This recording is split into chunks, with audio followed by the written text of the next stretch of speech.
All right, and hello everyone out there in podcast land. I'm Ward 1 candidate Jacob McGregor, and as always, I'm here with my co-host Jason Diodati, and this is another episode of Your Neck of the Woods, the show where we talk about issues and events going on around Ward 1 and all of Calgary.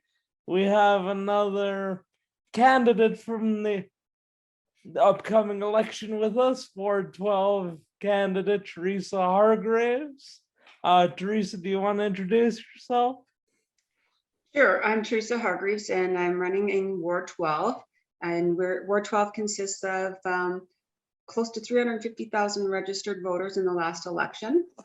And so we're a very large ward. And there's a pretty new ward. I've been in this ward now since April 1st, 1996, and was one of the fourth people in Mackenzie Town area.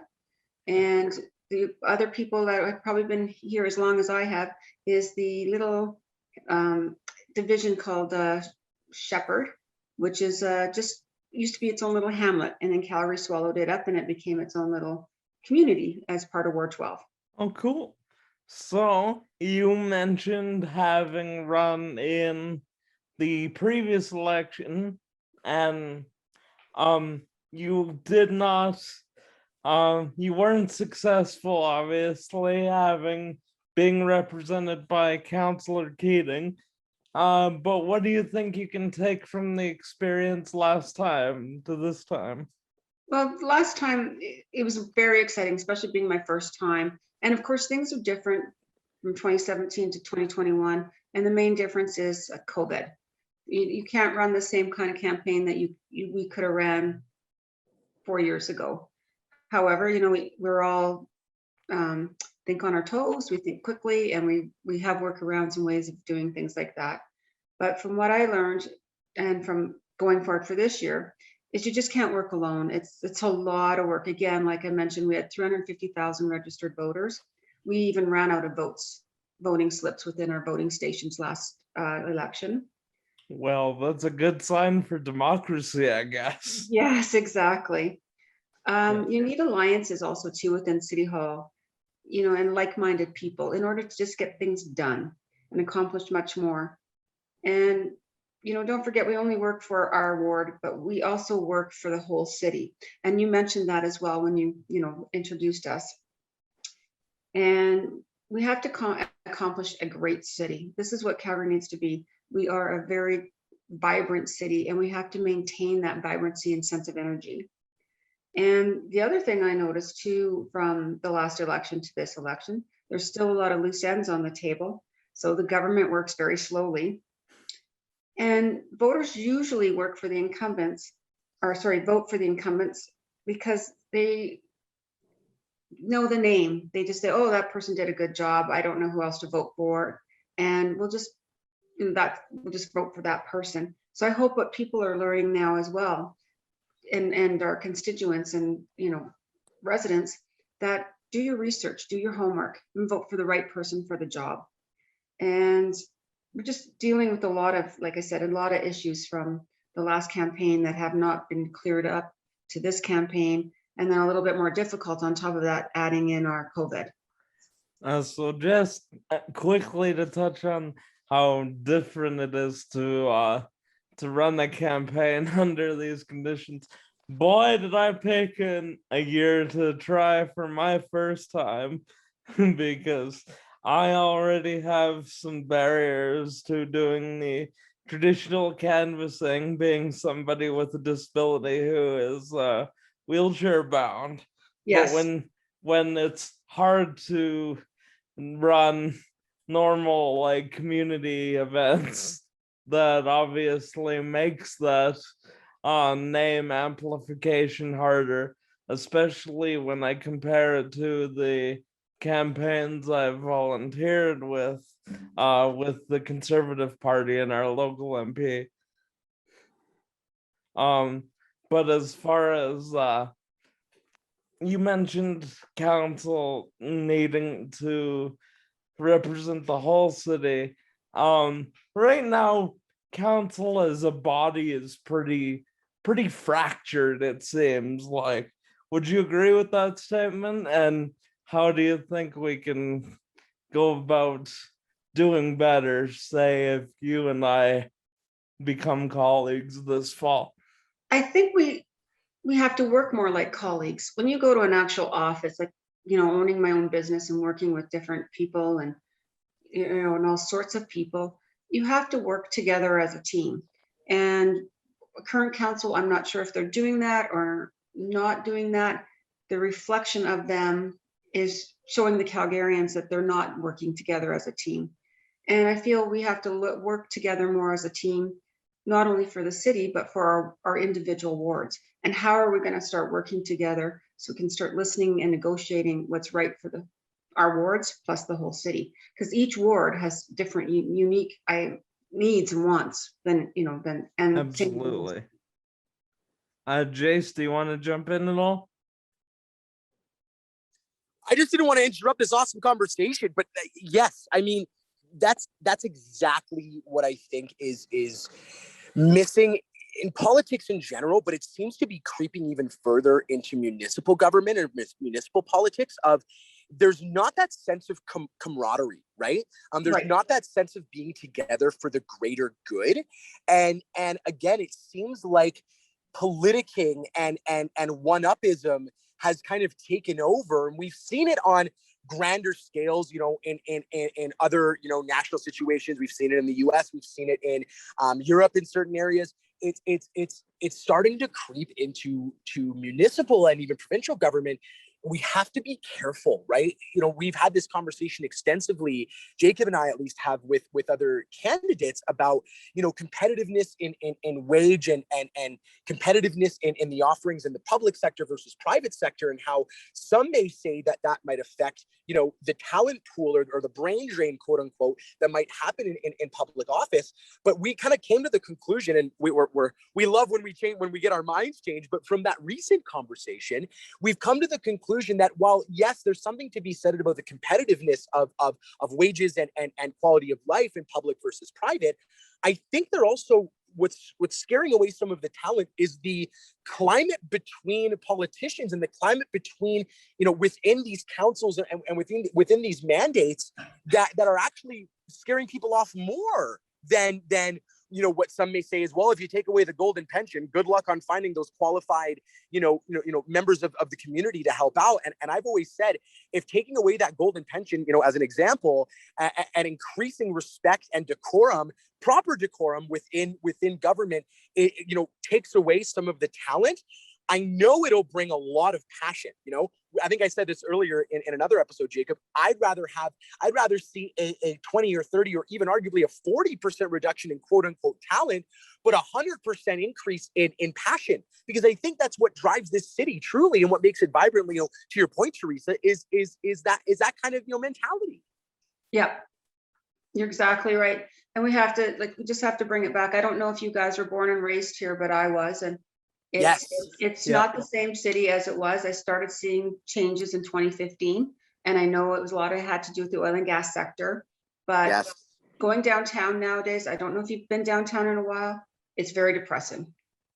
So it's funny you bring that up. So Teresa, I'm actually staying downtown as we speak, and I am seeing such a different light than I did see the downtown as a child growing up, definitely. But even as an adult in the last 10 or 12 years, living in a suburb in the northwest of Calgary, and traveling downtown for events or hanging out with friends, not often. Jacob and I have talked about this, how it needed the downtown revitalization plan is.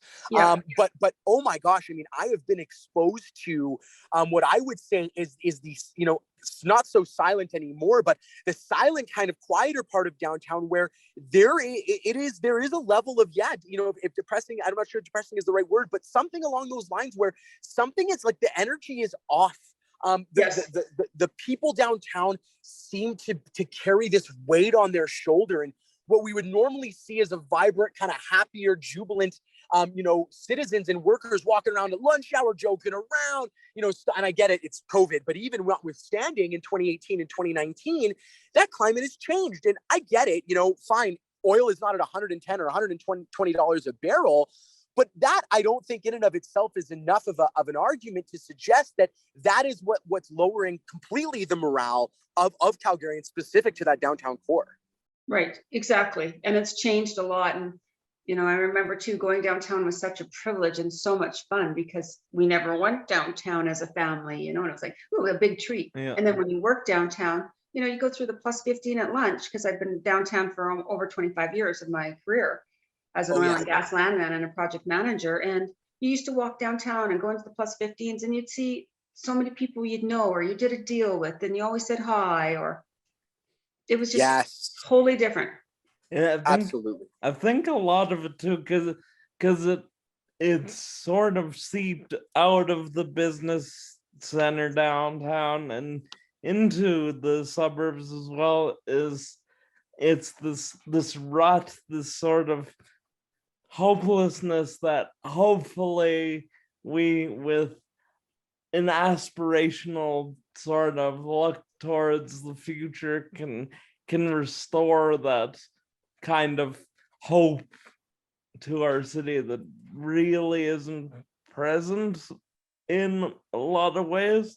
I'm curious, since we are talking about the business climate in the city, Teresa, do you think that Calgary is a good place to start a business right now? And how do we make that climate better? Well, I think it is a great place to call home and start a business. I've started one well over 20 years ago.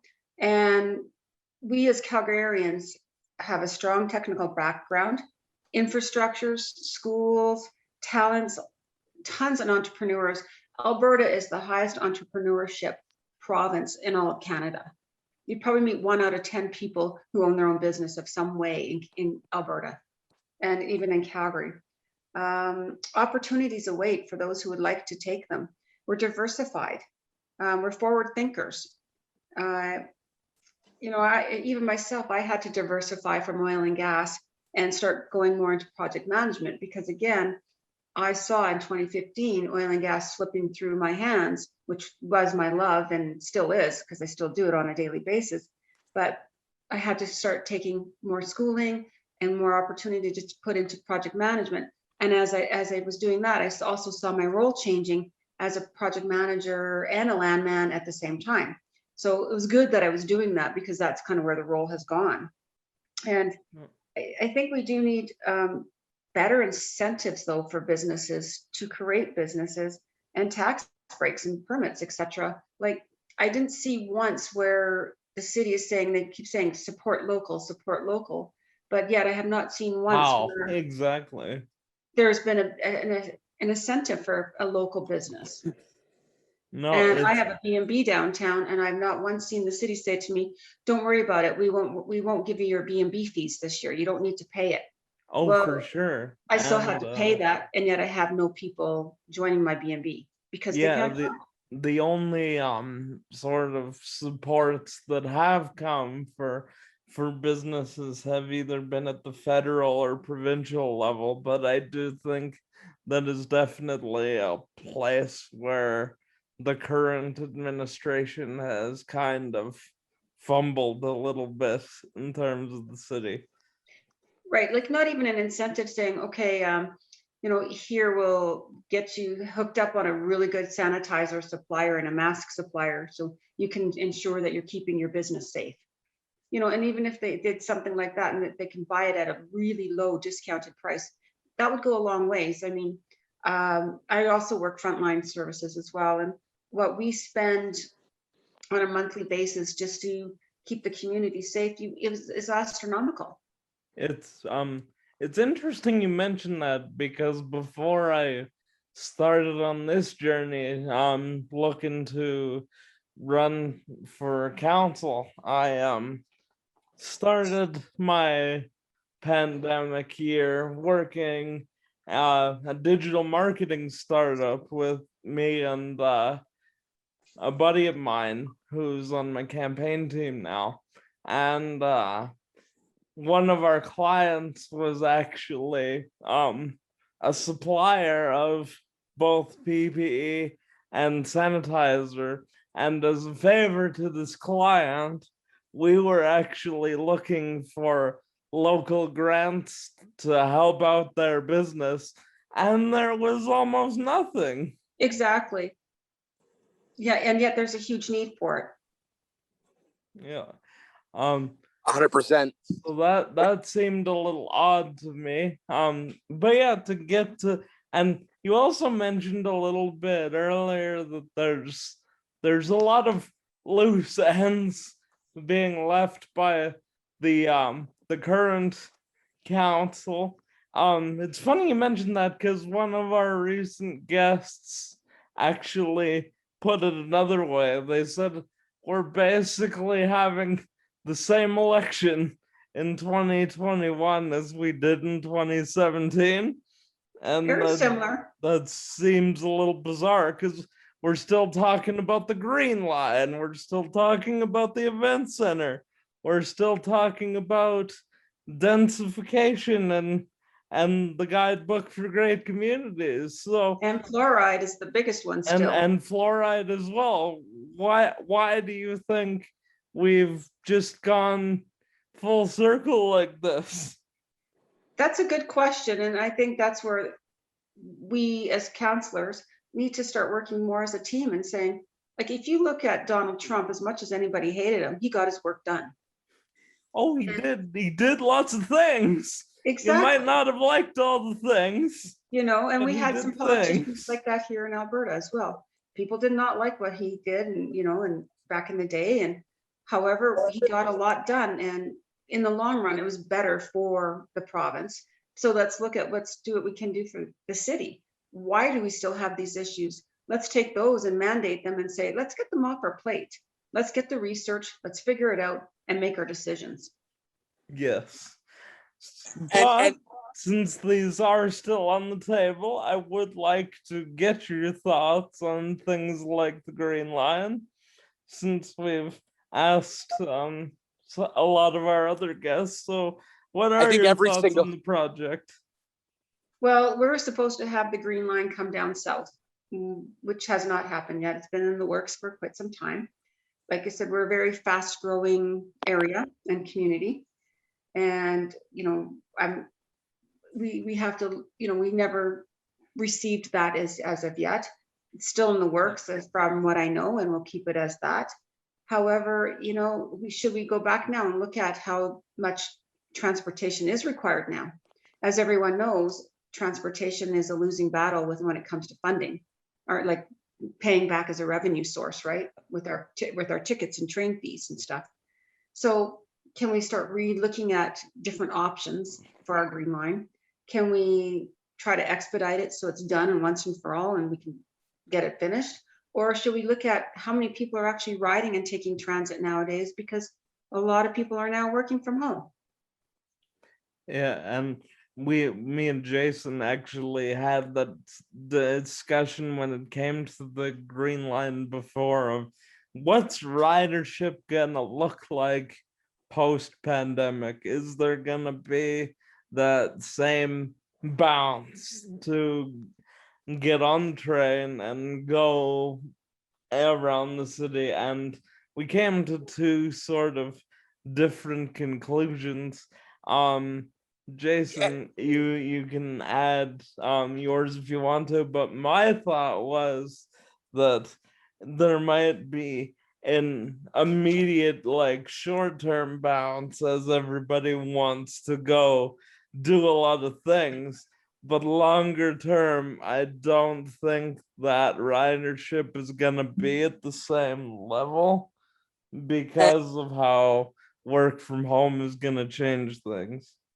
And on my side, and Jacob, it is a good thought, and I wanted to preface this, and this was what candidate Derek Williams was touching on when we introduced this scenario of, okay, COVID, we're either all vaccinated or we've been able to manage the variants and the hospital cases, so hospitalizations, and so now we've gone back to normal. And Derek kind of said, well, guys, like we're not going to be seeing the end of this green line until I think he said what 2030 or something like that. 2035. 2035. Now we're aware of that, but just on the basis of for on in an imaginary world, and just to kind of gauge the importance of the project, Teresa. So in my world, or in my viewpoint, I think that we will see a huge jump in ridership, and especially I think if we do this correctly, with enough cars, and the times between trains rolling through is low and that speed is maintained. I think that for sure, in my opinion, we'll see a massive increase in use, and I really do think it will be there for long term. It'll start with a spike, as you said, Jacob. I agree, but then kind of taper off to still what I believe to be a little bit of a higher ridership. But yeah, if you wouldn't mind, like what are your thoughts on the project, and what do you see that kind of the demand that either Jacob is seeing or that I'm seeing, or maybe a different perspective? Well, again, you just hit the nail on the head, 2035. Right. So will we even see that within our terms? I mean, we're going to be part of it and dealing with it through City Hall and trying to get things done, but will we even be seeing it within our terms and seeing a final product and project on it? We've been promised the green line down south here for a long, long time. That was the last issue too. I'm voting for Shane because he's promised me the green line. 4 years later, there's still no green line down south. Right. And the question becomes, and like Jacob and I have said, and we've talked about extensively, is the idea that, so we can sort of understand that there's a bit of a holdup, again, to line up federal and provincial money and to line up that kind of funding, and not to make excuses here for everyone, but that can be somewhat of a time consuming process, and that's understandable. Exactly. But again, the argument becomes now, okay, but as we quote unquote, not to be flippant, but as we dilly dally here, every year that goes on, the price of this project increases inherently with inflation, with cost of goods, with scarcity, with all of these economic factors that we all know are coming. Yet there doesn't seem to be this urgency. And so is that something, Teresa, that you'd say, should you be elected for your ward and be a member of council? And Jacob, I'll ask you that same question. Is that something you would try to do, is maybe move up that timeline from, shovels out of the ground, for lack of a better term, 2035? Can we maybe make that like 2029? Like, can we do that in this decade, maybe? Is that, and I'm not trying to, and I said that in kind of a flippant tone. I'm not trying to, I'm an armchair politician, right? Like, let's be real. My background in education is criminal justice, not, politics or political science. So, I am the first to admit that I am not the most qualified to speak about this, but yeah, yes, we've been talking about this for 10 years. Can we get it done in the next 10 versus the next 15, which most likely will look like the next 20, maybe 25 with budget issues and COVID, remediation, I think there's still a need for it, but can we modify it right now? Well, that was gonna be my answer is, yeah, we can get it done faster. It's gonna look different, and it's gonna look a lot more like the red and blue lines did, where we start slow and connect certain parts through bus rapid transit rather than trying to complete the entire project all in one go. Absolutely. That makes sense. And again, I guess the question becomes, is it worth sacrificing either that change or that innovation for a speedier delivery date? Or is it worth waiting for that, not only just innovation, but design, really taking it and fleshing it out? And that's, not to really pound on the questions, hardball with Jay, as we call it. But is there something to be said about not only what is this going to look like and the changes that will happen if we fast forward the project, but as Jacob and I have talked about, this project seems to be this kind of amorphous, blob of we don't know what. There's very few renderings. There's not much visualization beyond words on paper. Is that something that that could maybe help with either constituent approval or support or anything that way? Maybe a little bit more visualization. Well, I'm actually a visualization person and a project manager too. So of course you're going to look at it and you're going to weigh out your pros and cons properly, because in order to get a project off the ground and get things started, you lay out, your cost balances and your scenarios and stuff. So it's definitely, that's something that Jacob and I, when we get elected, we'll have to look at. Where are we really at? Let's dig through the budgets. Because again, we're just right now outside people. We don't have the meat and potatoes of what City Hall knows already. Absolutely, that's Totally true. correct. Yeah. Right. Absolutely. So that was something we're going to have to dig into and go, where are we at with this? Where's the true meaning of where we're at? Again, we're just outsiders and we're only getting told what the media tells us. Right. Which with closed camera sessions, it's a lot of fill in the blanks. Yes. And people are left to their own imaginations. Absolutely. And not to pivot from the green line there, Jacob, I hope you're okay with me kind of going in that direction, but it is a conversation that we have had many times, with other, potential candidates, the idea of these closed camera sessions and the impact it has on not only morale, but confusion and even a little bit of the dissent that seems to be coming from constituents in Calgary. We've identified and we've spoken about, with other, candidates, the idea that yes, there are certain topics and certain areas where these closed camera sessions are critical. If we're talking about confidential private information about either constituents or those involved with the city, yes, that does not need to be fully viewed by any constituent who decides to sign on. That's right. Understandable. Yeah. Negotiations that need to be done in closed doors for the integrity of the deal or the project makes sense. That is understandable. But again, beyond those, those two exact scenarios, the question becomes, okay, so if it's not confidential and it isn't pertaining to a closed door deal, what is it worth keeping the camera on and the doors closed? And so I'd love your opinion. And do you see that as something that's contributing to the dissent and confusion amongst constituents, where the media, and not to bog on them, because I think that they get a hard enough rap as it is. And yes, their job is to sell content, for sure. They're going to extrapolate and sometimes hyperbolize. That hasn't changed for over 100 years. But when there's that fill in the blank scenario, does it create more of that dissent? Do you see what we're seeing, for lack of a better term? Exactly. And that's the biggest thing. And so how can we actually truly address situations until we actually get our hard facts in our hands? Exactly. And that's the biggest thing. Were you guys around for the 1988 Olympics? I'm gonna come out and date myself. I was born in 1993, so just ahead of it. As I was around that year as well. That's exact. So no, we missed it. But please, I was going to say, it sounds like you experienced, and we'd love to hear. I worked at the airport at the time when the Olympics were here, and that's awesome. Biggest thing, we put in the line, the Whitehorn Station line, and everything, that northeast to downtown line. Yeah, right, for the Olympics.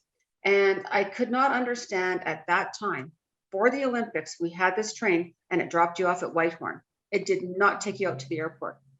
I still, to this date, have no idea why we do not have a train, like every other major city does in Europe and some in Canada, take you from the airport to downtown. Yes. Yeah, it's and nobody's ever talked about that train. They're always talking about, let's go north and south, and let's go down, and then come down south here. And again, look at any, and I mean, we've talked about this extensively, and we're not the first to say it. It's, we're parroting it, but let's be real. What is one thing that world-class cities have that Calgary doesn't? Transportation from their airport to their downtown core, right? Correct. Now, there's certain, I would argue at least, and maybe there's a little bit of bias in me, and maybe Jacob, you feel the same, but, old cities that kind of dated, arguably pre-Confederation, at least they were in some sort of shape or form a town or some sort of community. Montreal has kind of old infrastructure. It's tough to build that in a transit system, or using their metro system from downtown or the city's core to the airport. but we're not a city of 400 years. Like, you know what you see? Like, that's where I get, frustrated. And I go, we're not a 400-year-old city here. We're a newer city in the grand scheme of things that has had ample opportunity to do this. And, maybe that's a question that you both, should you get elected, hopefully both get elected, that you can ask of those that have more pertaining information, or maybe it's an inquiry that can be started with the provincial government, but it's something that needs to be flushed out, because it really, really doesn't make sense beyond, at least in my opinion, the idea that Calgary is an oil and gas city wanted to promote that industry by promoting the use of vehicles. That is about the only thing I can think of. Whereas using, again, depending on the energy source and all that stuff, the train works more, if I'm not mistaken, I think it's a hybrid system, if I'm not mistaken, but does work on the electrical line, if I'm not. Correct, it does, yep. Yeah. So it's using electricity versus using gas or gasoline. And so the argument goes, well, does that really represent our, $120 a barrel booming city? And that's about the only thing I can think of as to why anyone would have opposed at that time when construction was happening, to go, yeah, well, why would we have a line from the airport to downtown? That'll never be useful. Like, what other, I can't imagine any other logic that would have gone into play. Well, now, you look at every European city, and they have old infrastructure, and they still have subways, and they still have now you run infrastructure from the airport. And this is one that I have heard at doors and other places, that attitude of, well, I'm not gonna use this, so why do I have to pay for it? And one day everybody's going to use the airport for some reason. That would be my argument in that particular case, absolutely. Well, and also too, it benefits the city, right? I mean, it's going to benefit us all at Stampede Week, because we all get jobs down at Stampede. We all get jobs in some sort of tourism. Summertime, absolutely. Like, and not even just summer, wintertime, as I'm learning more and more. And I'm a little embarrassed as someone who graduated from a hospitality program here in Calgary at State. I'm embarrassed that I wasn't as aware of the density of our tourism in winter months from the international community. But it to me seems like, to me, I ask myself, why? Two things. Why don't we have a direct transit bus service, payable, doesn't have to be free or subsidized by the city, but a paid service where if you're traveling to Calgary, chances are, if you're international, one of the things you definitely want to do is go to Banff. Yeah. So why don't we set up a Banff bus, from the airport? Capture a little bit of that revenue, whether it's held, whether it's a service held by the international airport themselves, or it's some sort of, service offered through some entrepreneurship. Now, what you run into there is coach lines like Red Arrow and stuff already do run those sorts of lines, but they're no reason the city shouldn't at least compete with them. And they're disappearing, right? Like, if I'm not mistaken, Greyhound has closed its door, no? The other thing is going back to your tourism, because it's working at working at the airport. When I worked there, it was Transport Canada, so it was owned federally. Well, now it's owned by the city. It's a city entity of ours. Why don't you and I go shopping there? They've got some cool stores there. They've got cool restaurants there. We could go meet a friend who's just passing through for a couple hours for dinner. Well, and who's going to go there for that to go shop at the airport or do anything at the airport when they're paying how many dollars per hour? Oh my gosh. I mean, I had to stop. So there was a summer where I dropped off and picked up my parents from the airport probably about 10 or 12 times. And it was a business thing they were dealing with, but it was more the idea that I had to stop parking and waiting for them at the arrival section, or where their bags are, baggage claim, because it was, the minute you park there, half an hour free, everything else $15, and I'd go at minimum, and I'd go, what? But I just want to say hi to my parents when they walk out of the plant. Like, do you know what I mean? And so, like you said, it discourages that. And again, to your point, if I was able to park, maybe I would have gone in and spent a couple bucks at Tim Hortons, or dropped by Who's Who in the zoo, or took a step into Bentley, or whatever the case is. I would have visited those shops, because I would have said, hey, I've got parking, or I took the train here, or whatever the case is. I'm not worried, right? I'm not worried about the cost incurring by just being here. I'm just going to stay here and see what's up. I'll visit I remember that sport. I can't remember what they call it now. It's been too many years. Is it space something? Go visit the nice spaceport. I would go visit spaceport. Like, you know what I mean? It's just, I'm very passionate about this side of the conversation, as I'm sure you folks can tell. But wouldn't you even take your children there and just go watch planes? Exactly. Yes. Right. Absolutely. Make it a family affair, go for lunch or something, watch a couple planes and go home. Yeah. And then have a train ride on the same token, because it's kind of cool when you take your kids on the train. It's fun. Yeah, absolutely. Since it's pretty clear we all support some kind of airport transit link, I do want to get to another issue that you mentioned, and that's the whole idea of the fluoride referendum. Now, you're the first person to come on the show and say that's the biggest issue facing the campaigns right now. So why would you say it's the biggest issue? And two, I'll give my opinions as well, but two, where do you stand on the fluoride issue? Well, to me, it depends. Like why did we get rid of it in the first place if it's such an issue and we do require it? Yeah. And are Calgarians willing to look at the budget to get our plants up and running again, to get this up and to get it going? Because apparently we shut it down how many years ago for maintenance and repairs, to find out it was just going to cost taxpayers way too much money to get it back to where it should be. Is there alternatives to fluoride treatment in our water? I mean, I just bought a brand new bottle of Colgate Zero, it's called, and it's a mouthwash, and it's perfect. It's fluoride. If I want extra fluoride, I just buy it my own right now.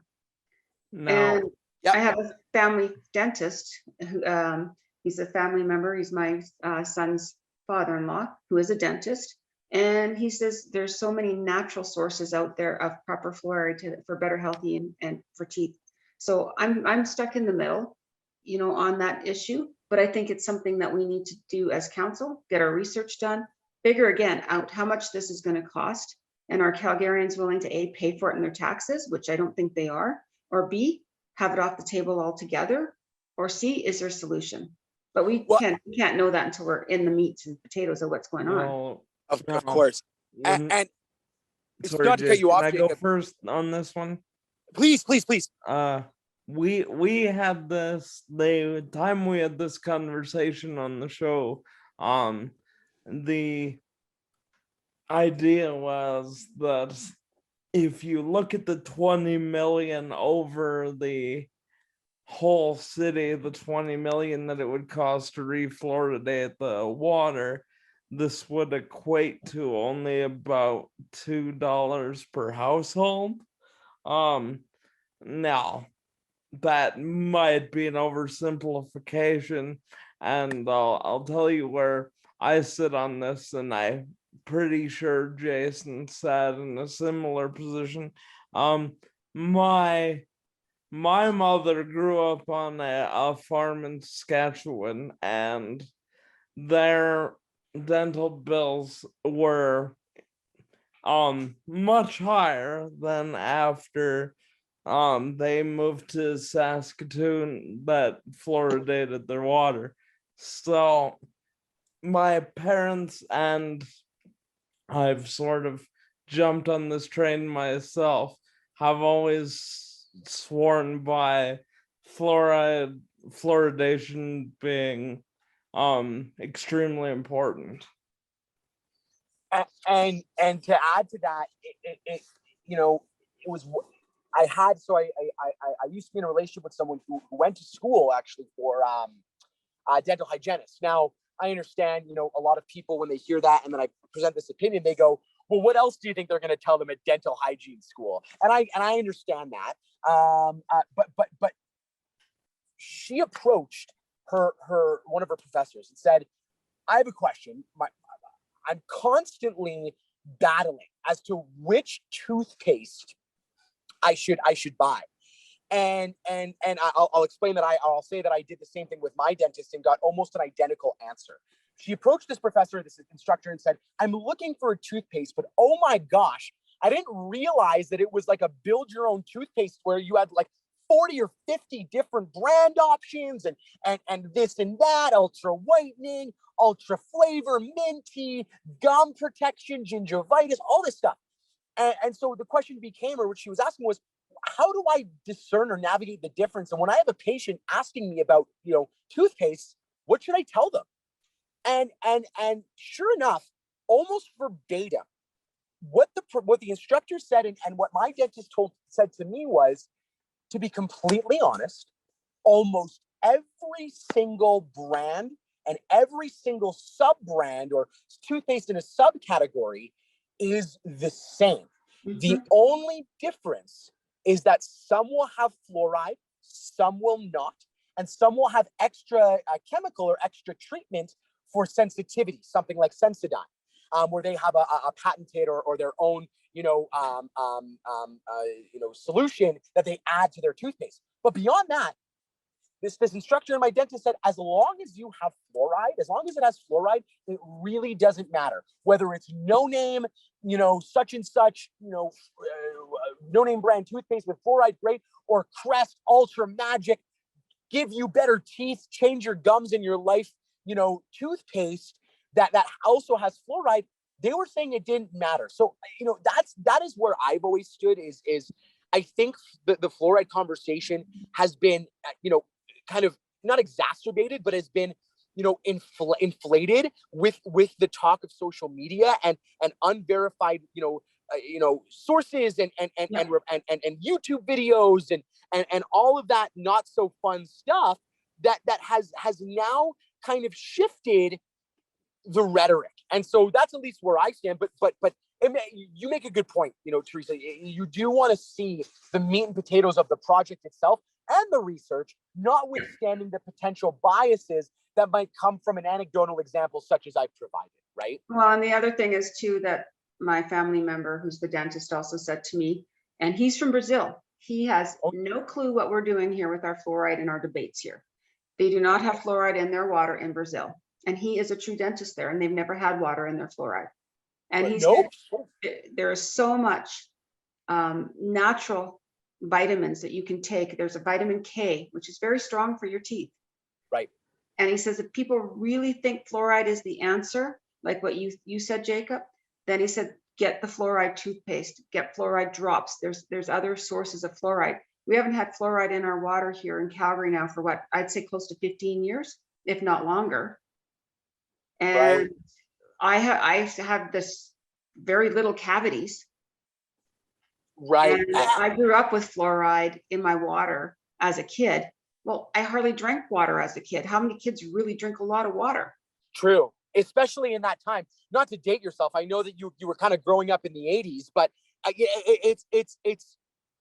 yeah, I mean, you were drinking milk as a child probably, Correct. And maybe and some juice and stuff like that. Yeah. Totally. And that's a good point. I would be, and something that I think would be great for both of you to do, should you be elected, and I hope you both are, is to pull that data.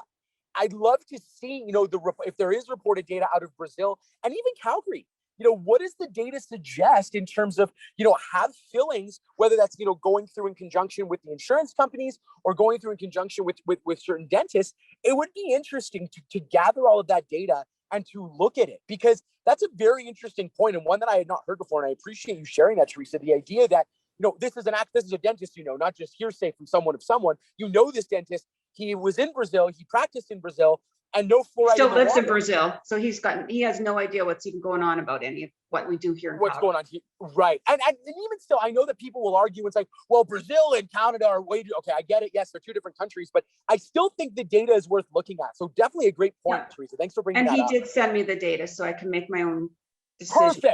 Perfect. This is And there's just so many, and he even showed me worldwide data, not just Brazilian data. this And if you is look at a lot of major cities in Canada, a lot of major cities don't have fluoride in their water. And that was my next question, actually, was how many cities in Canada have it? And if so, is it representative, or is the data there representative of what others are trying to say, or what I was trying to say about fluoride? That is fascinating. If you ever have some time, Teresa, I'd love to reach out, and I'd love to, if you wouldn't mind, I'd love to take a look, not to disprove it by any stretch of the word, but I'm just fascinated. I'm interested in this topic. So please, definitely, off camera, we'll all take a look at the data. That's awesome. Okay. myself as well, please. I believe you have my or Ryan's email from my team, Yeah, and I'd love to have that data as well, because this is definitely a different angle than the first time we had this conversation, which is absolutely fascinating. We And love it. that's why Yeah. I wanted to get as many candidates onto my show as possible, because you don't hear all these different perspectives if you just end up either talking just me and Jason or just with a couple of guests. So no, exactly. It's and then of course that was brought up in my ward, because a couple doors down from me is a person that worked who's retired now, in waterworks, and he even said it wasn't worth it for him to, and the amount of money to get things up and going again for it. But then now again, that person's now retired, so has it changed? I doubt it. now it's interesting you brought up what you heard in your ward, because you and I have a similar approach to what we want to be doing. One of your taglines on your website and your materials is that you want to be the voice for your constituents. I Right. want in Ward 1, my tagline's sort of been our vision for Ward 1. You tell me what matters to you. We want to have these practical kind of solutions to problems that are actually facing you. So what are some of the things you're hearing from people down in Ward 12? Well, our biggest problem down here is policing and safety.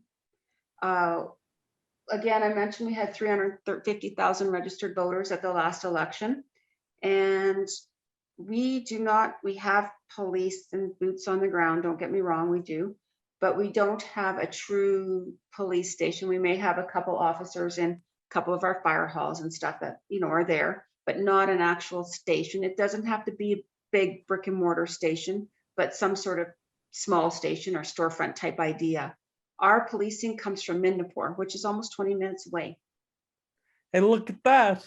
You and I have a issue absolutely in common, because Ward 1 doesn't really have a local station either. The closest one is Nose Hill, and our crime rate is rising. And I've heard from so many people at the doors that they'd like to see more of a local station. So Yeah, and the other thing that we want to make sure down here, again, because we were very hard hit with the COVID and the tenderness within the area as well. And even within our ward, we are on the boundaries of Rocky View County and a little bit of Foothills County. And because of where we sit in our ward, there's a lot of orphaned wells. And our ward actually has a couple of these wells and pipelines within some of our new districts and some of our districts. And they're actually sour. They're very high in H2S.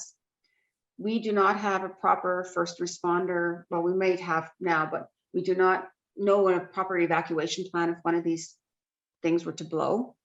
I don't know if you guys remember the old Compton scenario that happened about 10 years ago, where they wanted to drill another well, and it's close to my ward. And if one of those wells blew, it would take out basically all southern part of Calgary, down to High River and out to Okotoks and past a little bit into the north, like into the west side. I do actually recall that scenario you're talking about. Yes. What's interesting, sorry, excuse me, is that we have SEMA, but I've heard almost nothing from SEMA about this orphan well issue. Yeah, and I brought it up the last election, and basically I brought it federally and I brought it provincially, and I kept getting the finger pointing, well, this is a federal issue, that's a provincial issue, and I just went, fair enough, I'll just deal with it on my own. So a colleague of mine, she's actually worked with our first responders to assist them in saying, if a well ever blew in the city of Calgary, this is what you would do, this is how you handle things. And she did it through the state, and it's just worked out amazing. When I was there with some of the firefighters when they were learning this, and the amount of information and questions they had, they were just blown away, because it's not a normal scenario a firefighter would be in. They're not field operators, they're not oil and gas people, but they just sucked up all the knowledge, and we need to continue that kind of knowledge. Half of Calgarians don't even know that you take shelter in place when a well blows. The safest place I is to wouldn't have stay known home. that. I'll admit it would have been high up on my guesses, because I'm not a prepper per se, but I like to know what to do if something were to go wrong. And that Yeah. did sound similar to, say, if there was some sort of chemical related spill or otherwise. So Yeah, exactly. And this is kind of what's happening, like with here. How do you get 350,000 registered voters? That's not counting people who aren't eligible to vote, and that's not counting children, etc. How do we get those number of cars, those number of people out of here? You don't. well, you can't. It's the idea back in the Cold War of trying to evacuate cities in case of attack. It's just not possible. It's not possible. We also have a new hospital down this way. Same situation. How do you evacuate those people? You don't. Yeah. And this is the situation that our ward's still in. And we're, to me, that's part of our safety program that we need to work on, and better utilize these safety rules that we have. They now belong to the Alberta government because they're all orphaned wells. Hence the reason why I started working with the Alberta and the federal governments for our safety in our ward, and got the finger pointing. So hopefully now, as a municipal concern, we can all work together to clean up the wells, or get them operating at least, even. Because if we can get them at least operating, number one, we might be able to make some money and recoup costs. Well, And they're being babysat. Somebody there is looking after them every day. or you could even cap them and turn them into some kind of geothermal plant even. There's opportunities, right? So why can't we look at opportunities with them? Absolutely. I mean, No, I have a that's client right now that's taking on wells and utilizing it for electricity. if we became colleagues, that's definitely something I'd be very interested to work with you on, because having no plan for something that would have consequences that wide ranging just isn't acceptable. No. And then I do work very closely with the ward, with Rocky View County, because we border on Rocky View County. And the one counselor that is on the boundaries, he and I have been working together now, and I've been helping him with his campaign way back before I even wanted to get into politics.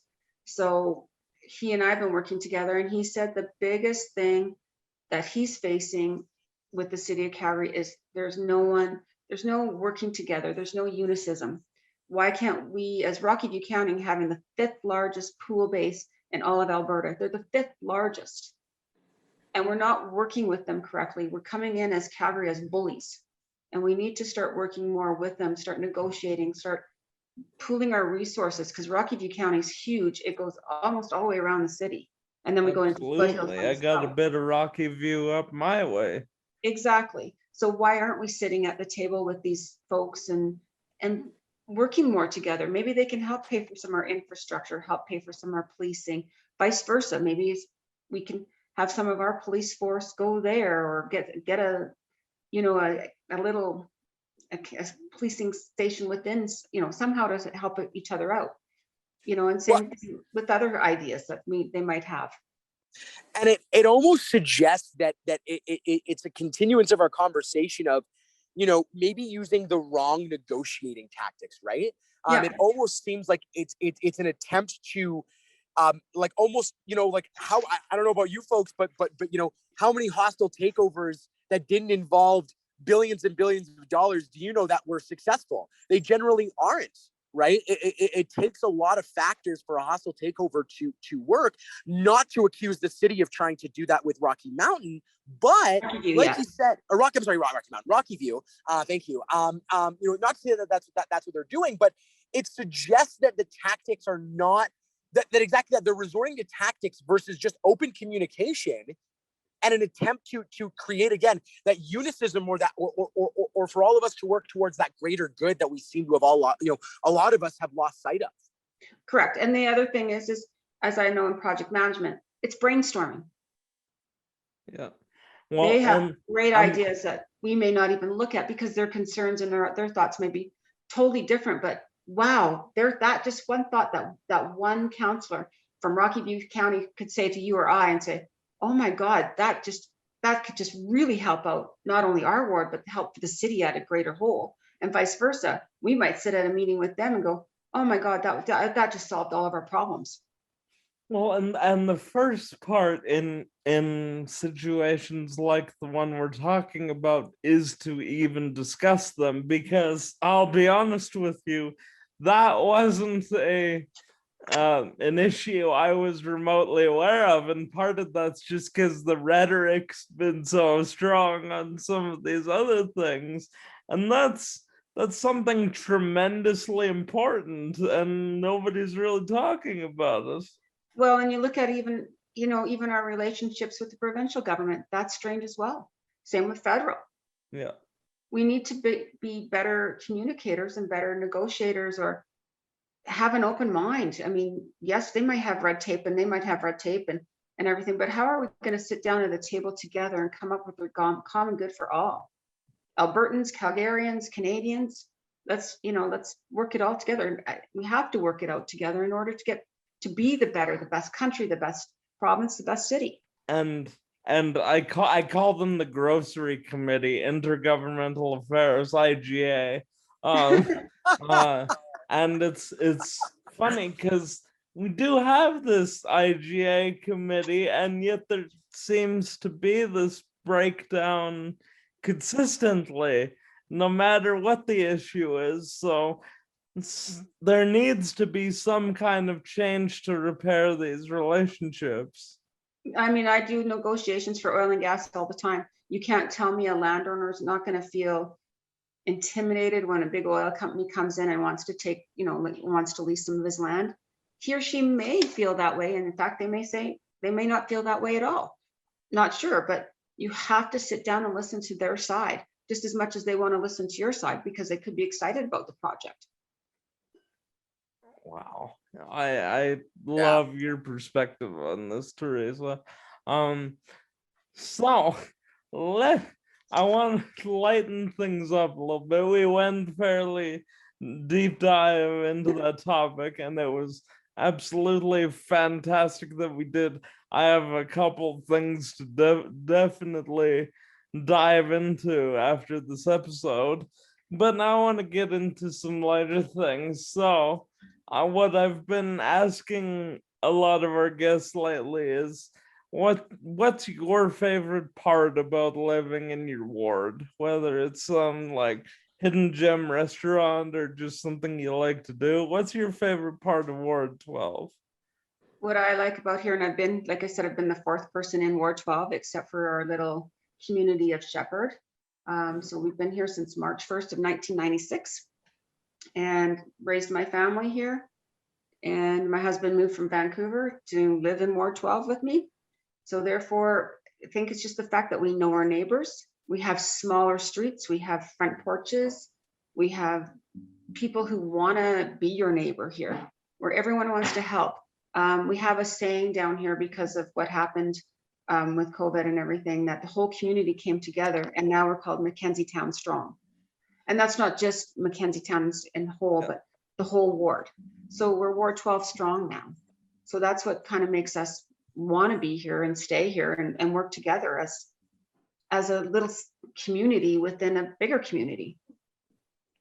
Well, to touch on that before I get to mine, how I've sort of looked at this whole COVID thing as extreme as some people find this, it has been a lot like fighting a bit of an unconventional war against an army you can't see.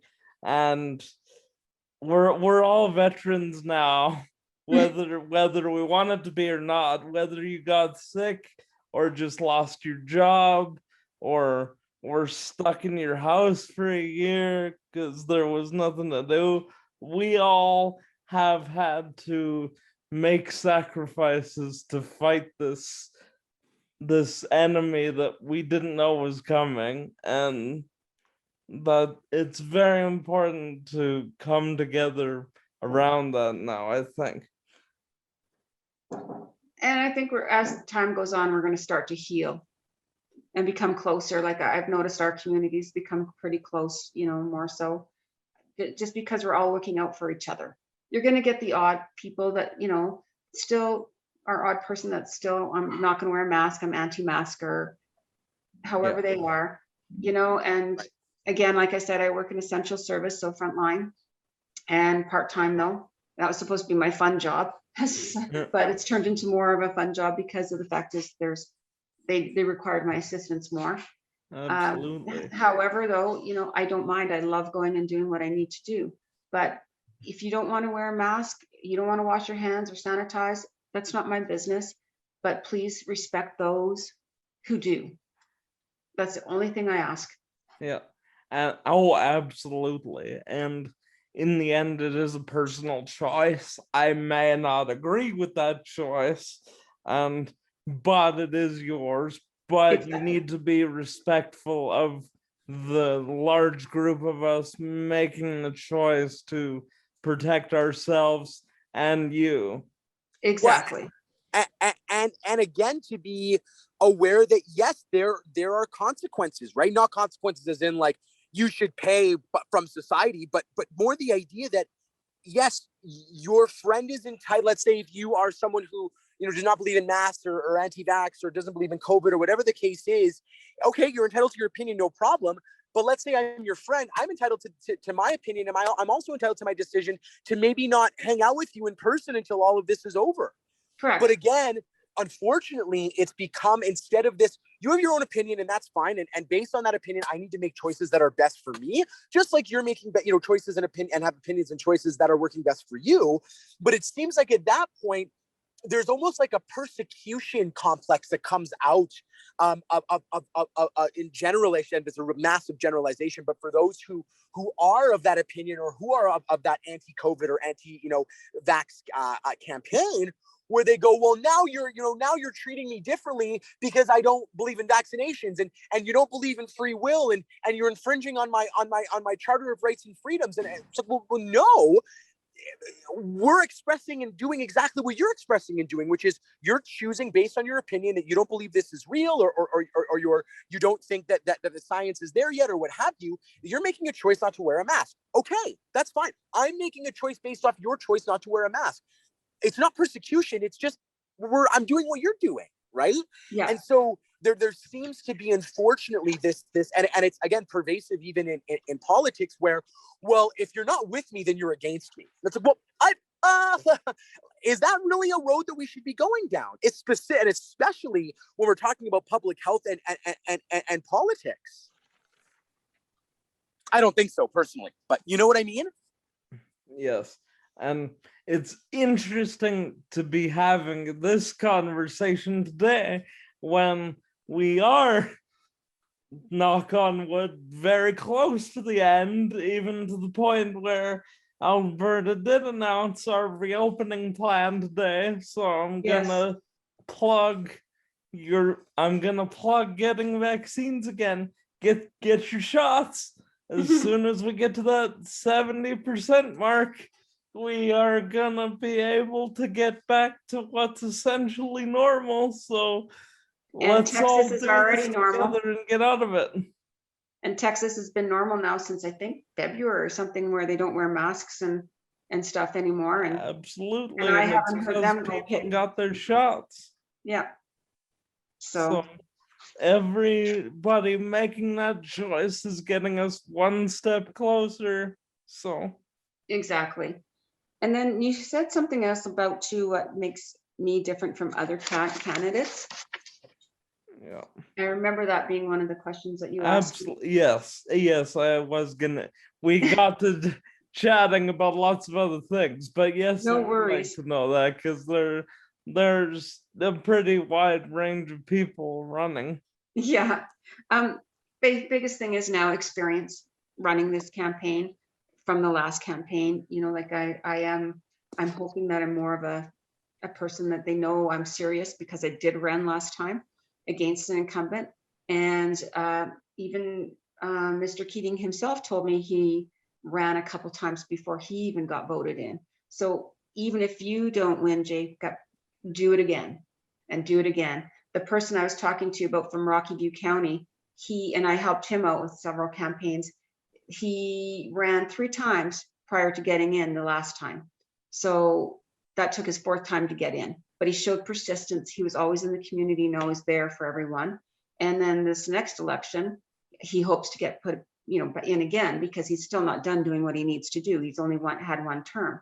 So that's the persistence that people need to see, not just, oh, well, my incumbent's retiring or quitting in some cases in other wards, etc. Now's a good chance. No, it's persistence. So Oh, that's absolutely. one thing I need to say to you, please run again. Don't let this hit you hard in the back or anything like that.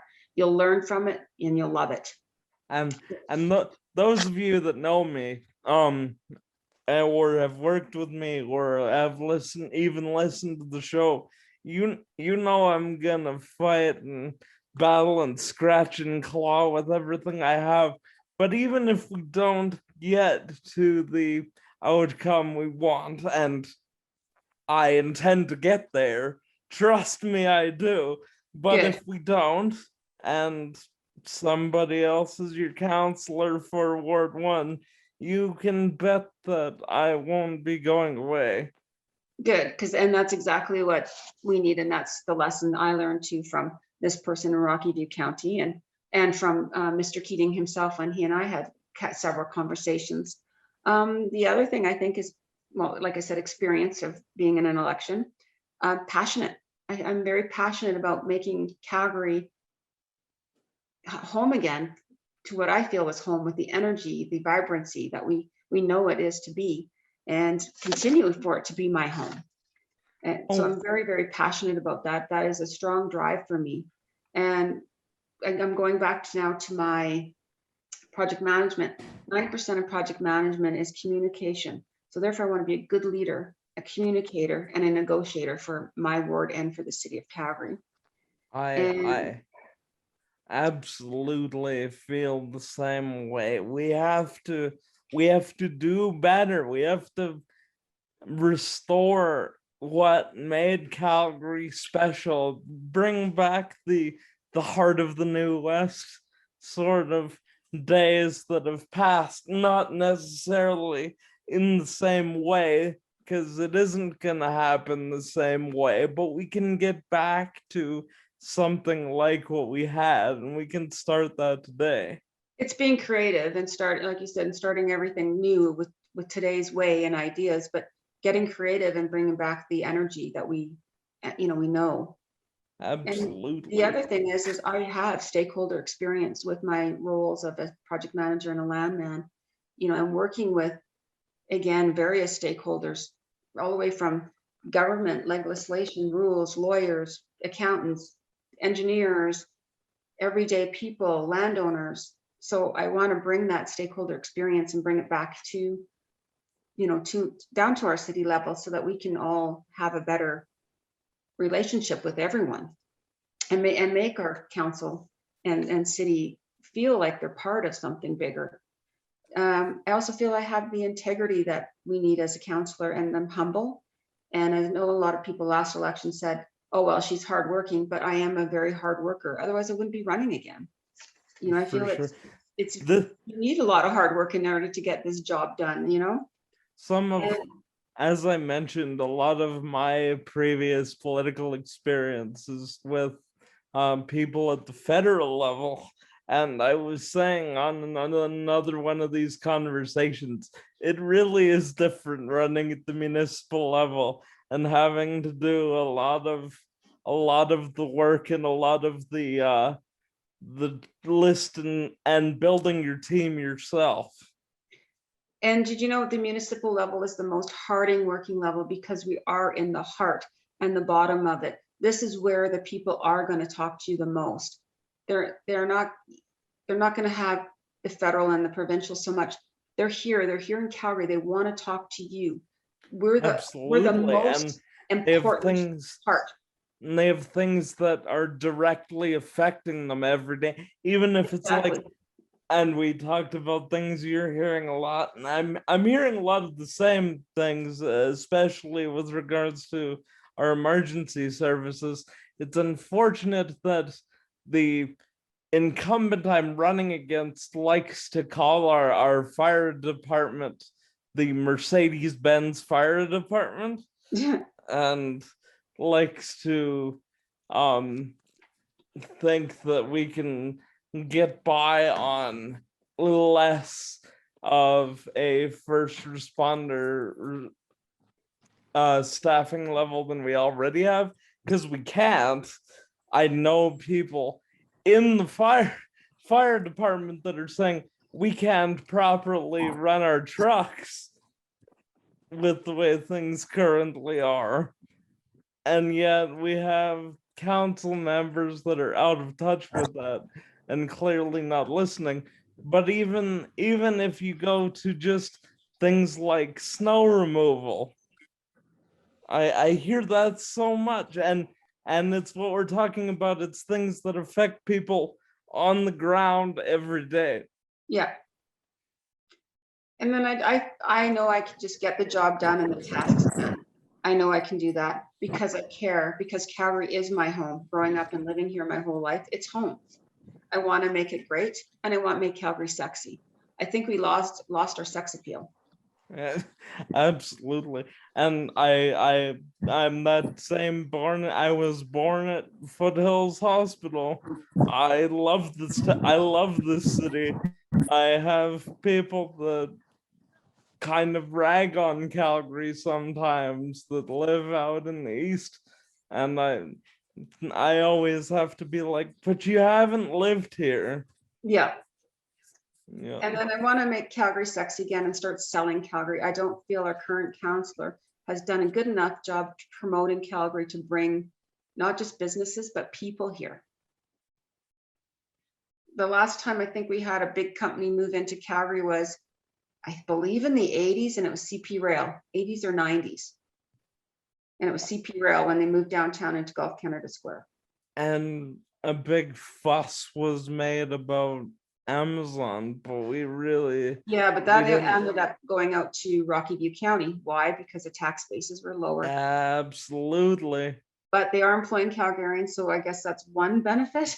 Oh, I know that same team member of mine took a job at the Amazon warehouse during the pandemic to support his family, but it would have been nice if that was here. Exactly. And we need to get investments happening again, not just oil and gas, but investments of some sort back into here. We have, like I said, technology, we have trades, we have great art schools, we Even have the film industry. exactly. The Calgary in Alberta is so beautiful to film in. It's very nice. When we were talking about what's your favorite part of Ward 12, my favorite thing up here in the Northwest, or one of them at least, is being so close to the mountains. Yeah. And we see them here, but we are also very close to a lot of the prairie land here as well. Yeah. So it's kind of nice. You head east a little bit and you're right there. So that's, and then, you know, and just marketing ourselves better, marketing our city a lot better. internationally, not just about the Stampede, but us, and not just Banff. Banff is not Calgary. Yeah. Banff is its own little federal little town type of thing. So let's start marketing Calgary better. Oh, you mean there's more to do here than 2 weeks in July? Exactly. Yeah.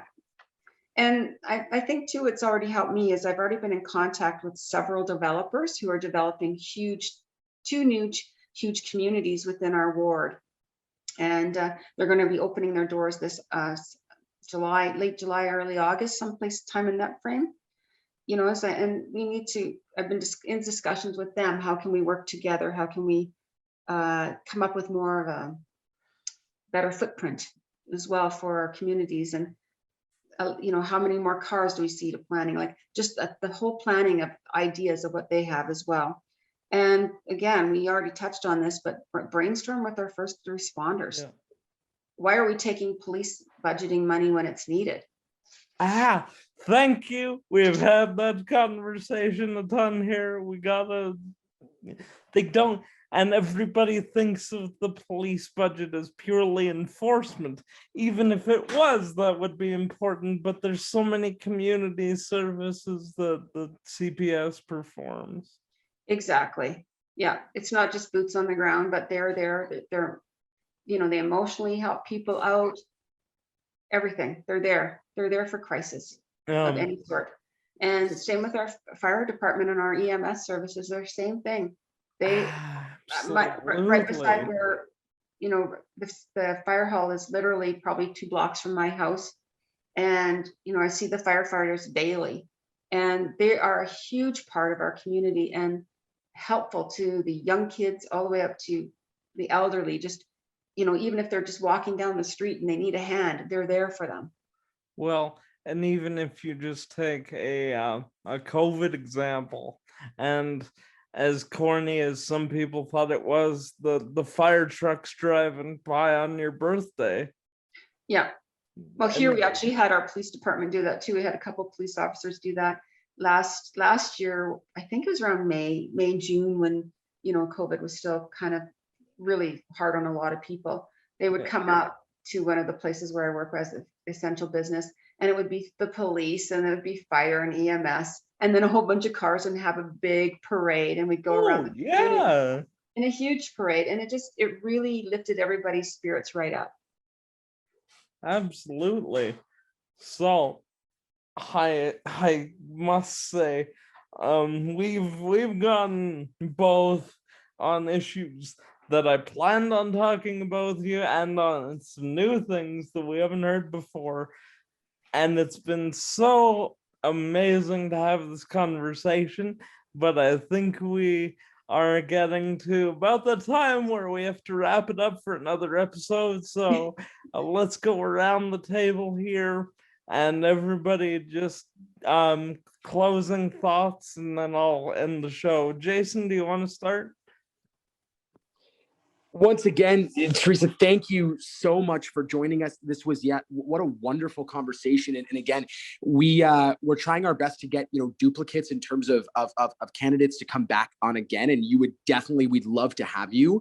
Again, your breadth of knowledge, working as using your words, a landman or a landwoman, as I'd like to see it be called. Your experience within oil and gas, doing deals, project management. I mean, I think you and Jacob would work well incredibly together, and I think you'd be a great addition to City Council. So thank you for joining us. And again, as we've always said, listeners, if there's something you'd like us to talk about, or if there's a question you have, for example, for a candidate, we want to hear it. Please reach out. Jacob will tell you more about that and where you can reach out. And please, we respect everybody's decision and opinions, but from our side of the coin, we would just love for everyone to be vaccinated. Vaccinations are safe and effective. I've gotten it. Jacob has gotten it.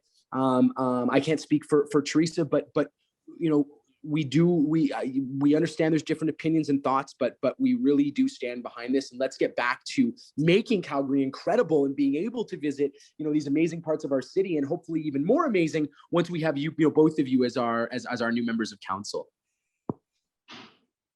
So Teresa, do you want to go, and then I'll just wrap us up? Yeah, thank you again, Jacob, for putting this on. It's very humble of you to do so, and exciting at the same token, because even though you and I've never met in person nor ever worked together, the opportunity of our values and ideas and just even brainstorming allows and can show people of the podcast that we can work together, not just you and I, but others can work together to come up with ideas. And we may not get anything solved, but they're small little debates, they're ideas, they're brainstorming, they're thoughts. We can just try to get them going from there. Then we can dig down deep into our research and into the budgeting and be able to come up with informative, proper decisions to tell Calgarians and our wards that here's the true hard facts. And just to add on to that, yeah, and really tell them these things once we know them. Exactly. Yeah. And communication's key. So that I have to appreciate you taking your time and doing this for all. And I do look forward to working with you as well. And thank you, Teresa. Thank you very much for coming on with us. And as Jason said, and I'll echo, if you'd like to come on again closer to election day, I think that would be absolutely wonderful. One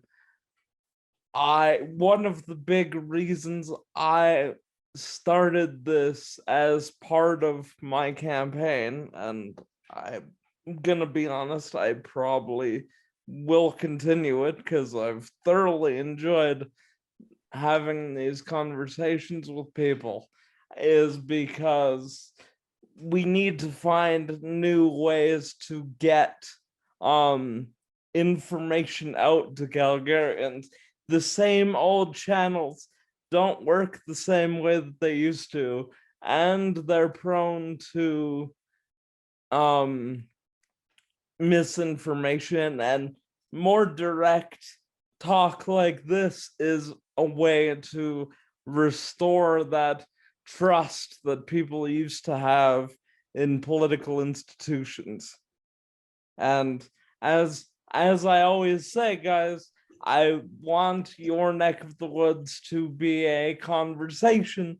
So if you want us to ask a question, if you have a topic that you want covered, please reach out to me at Jacob for Ward 1 on social media, and